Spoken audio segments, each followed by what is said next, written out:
This is Matthew from the Windows Club. If you encounter Windows Update error 0x8024a203 on your Windows computer, then either read through this article on the website or simply watch this video. I will guide you through the resolutions. The first solution is to run the Windows Update Troubleshooter. Right-click on the Start button and select Settings from the menu. In the Settings window, go to the System tab on the left pane. In the right pane, scroll down to Troubleshoot and click on it. On the next page, select Other Troubleshooters.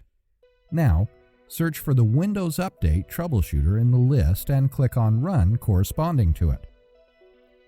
The second solution is to run the SFC Scan.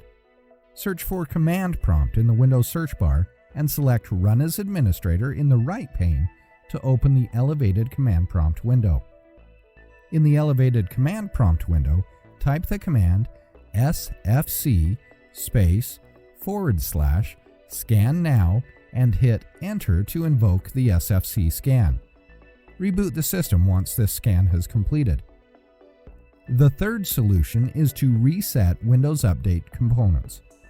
The procedure for this has been explained over a separate article and video. Isn't this easy and interesting? If you have any doubts, please go to the original article on the Windows Club and write your question. We will surely answer it. Thank you for watching this video. Have a nice day.